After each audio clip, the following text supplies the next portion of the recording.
आरंभ करते हैं हम। Dhurandhar is an exhausting, relentless, and frenzied espionage thriller propelled by charismatic murderous men, too much testosterone, shrill nationalism, and inflammatory anti-Pakistan narrative. मैं कह तो रहा हूँ ये सब जो है ना, आप एजेंट चाहे कितना महिमा मंडन कर लो, और भैया धुरंधर मत देखो, काहे को देखनी धुरंधर इनकी। धुरंधर देख तो रहे आप। अगर देखना है कि बहादुरी और ताकत क्या होती है तो ईरान की देखो ना, अकेला है, खड़ा होकर के इलाज कर दिया अमेरिका का। मैंने पहले दिन कहा था कि अमेरिका इस युद्ध में नहीं जीतेगा, आप उठाओ मेरे बयान। आज और अभी कह रहा हूं कि 10 दिन और 12 दिन और युद्ध चल जाए, ट्रंप का इलाज अमेरिका के अंदर हो जाएगा। तो इसे कहते हैं बहादुरी, इसे कहते हैं नेतृत्व।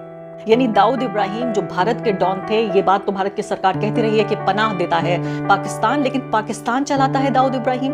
ये बहुत ही हंसी की बात जली ना, तेरी भी जली ना। हिलेरियस है। और दूसरी बड़ी बात, हिलेरियस होने के साथ साथ खतरनाक कितना है।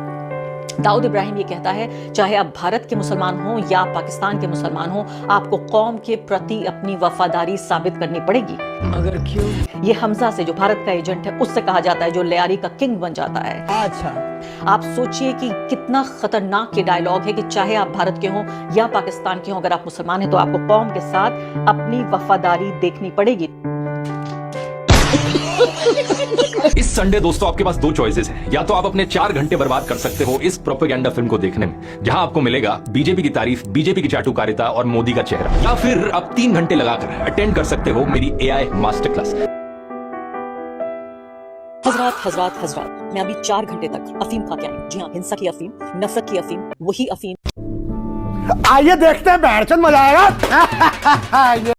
दिल से उठता है कि गांव से उठता है, दिल से उठता है कि गांव से उठता है, वामपंथनों ये धुरंधर धुआं कहां से उठता है। आज कभी भी किसने बोला था आपको 4 घंटे तक थिएटर में बैठकर धुरंधर जैसी अफीम का नशा लेने को? अरे हाँ, अगर आप ये 4 घंटे धुरंधर देखने की अफीम ना लेती तो बाहर आकर अपने स्टूडियो से प्रोपेगेंडा कैसे चला पाती? आपके चैनल पर धुरंधर रिव्यू का थंबनेल देखा जिसमें लिखा था भगवा प्रोपेगेंडा से लदी खतरनाक फिल्म। अब सिंपल सा सवाल है, पाकिस्तानी आतंकियों की असलियत दिखाना, भारत के खिलाफ उनके मंसूबों का पर्दाफाश करना आखिर गलत कैसे हो गया? इस फिल्म में भारतीय मुसलमानों के खिलाफ तो कुछ भी नहीं कहा गया है, फिर भी आप और आपका लिबरल इकोसिस्टम इस फिल्म के रिलीज होने पर इस पर इतना रिएक्शन क्यों दे रहा है? ये पाकिस्तान प्रेम आखिर आता कहां से है madam? Shrill nationalism, inflammatory anti Pakistan narrative, और बाकी भी उन्होंने टेस्टोस्टेरोन जो है पूरा मतलब बोल दिया। हमारे पास है लेकिन हम बोल नहीं पाते हैं, मतलब लग रहा है ज़्यादा नहीं है क्या? अनुपमा जी जिस हिसाब से बोल रहे थे लगता है उनके पास है। टेस्टोस्टेरोन वही है ना कि उसमें, अब जिन्होंने धुरंधर नहीं देखा, उसमें जितने भी मेल कैरेक्टर्स हैं ना, वो अपने टेस्टिकल्स पे जो है पेट्रोल छीट के आग लगाए घूम रहे हैं, तो इस कारण से वो इन्फ्लेमेटरी हो गया। अनुपमा जी ने वो इसी तरह से देखा, वो 3D ग्लास लगा के देख रही होंगी, तो उसमें अलग जो है आदित्य धर ने सिनेमा बना दिया कि उसमें आदमी आ रहा है, वो स्प्रे नहीं होता, मारा भक्क से आग लगा लिया टेस्टिकल्स पे, तो इन्फ्लेमेटरी वो हो गया, अति प्रज्वलनशील हो गया। जरूर भाई, इसका कोर्स ज्वाइन करो, उसमें ये सिखाएगा कि कैसे हिंदुस्तान के साथ गद्दारी करते हैं, और उसमें ये भी सिखाएगा कि कैसे पाकिस्तान का एजेंट बनकर तुम हिंदुस्तान के लोगों को ये बता सकते हो कि मैं हिंदुस्तानी हूँ और मैं हिंदुस्तान का भला चाहता हूँ। मतलब भाई तुम लोग ध्रुव राठी को हिंदुस्तानी मान कैसे रहे हो? क्या आज तक उसने कभी अपनी आईडी प्रूफ दी कि वो हिंदुस्तान से बिलोंग करता है? वो बोलता है कि जब वो 10th क्लास में था तब वो जर्मनी पढ़ने चला गया था, तो 10th क्लास से पहले तक का तो आधार कार्ड होगा। उसने आज तक कभी वो दिखाया? कुछ नहीं दिखाया। उसने सिर्फ और सिर्फ तुम लोगों को बहकाया, तुम लोगों को उल्लू बनाया, और जितने भी उसके चमचे बने घूम रहे हो ना, अपनी आंखें खोल लो भाई। मतलब कोई भी बंदा रैंडमली आ जाएगा और बोल देगा कि भाई मैं हिंदुस्तानी हूँ, मैं जर्मनी में रहता हूँ, लेकिन मैं हूँ हिंदुस्तानी, और मैं हिंदुस्तान के लिए वीडियोस डालता हूँ क्योंकि मुझे मोदी से दिक्कत है, मुझे अपने देश को बचाना है, और मैं टैक्स कहाँ देता हूँ? जर्मनी में बैठकर।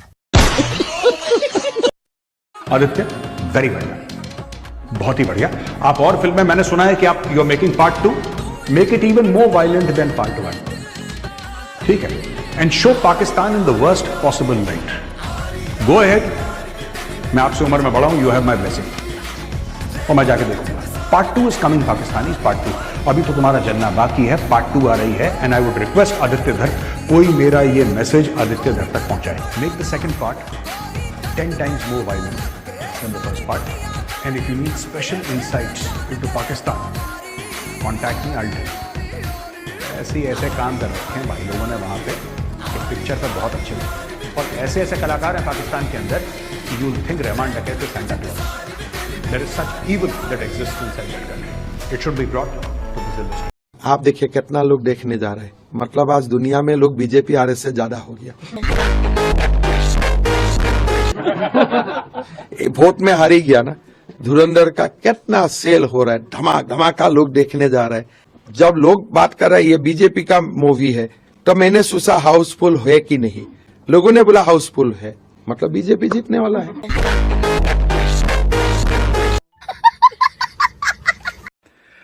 आदित्य धर साहब फिल्म बनाइए, पॉलिटिकल प्रोपेगेंडा मत करिए, जाइए भारतीय जनता पार्टी ज्वाइन कर लीजिए। विशाल शर्मा जी, सबसे बड़ी बात है, अगर आप किसी को नसीहत दे रहे हो बीजेपी ज्वाइन करने के लिए, तो भैया आप भी कांग्रेस ज्वाइन कर लो, कुछ छुपा नहीं है। क्योंकि जो आपने धुरंधर पार्ट 2 में करने की कोशिश की है, वही काम तो 24 घंटे गोदी मीडिया करता है। धुरंधर पार्ट 2 धुरंधर पार्ट 1 के आसपास कहीं नहीं टिकती। धुरंधर पार्ट 1 में क्लास था, स्वैग था। चलो, आपने कम से कम ये माना तो सही कि धुरंधर पार्ट 1 क्लास फिल्म थी। वाह, क्योंकि ऐसे पहले जब पार्ट 1 आई थी तब तो आप लोगों की पता नहीं जली पड़ी थी। लगता है बर्नोल ने अच्छे से काम किया है।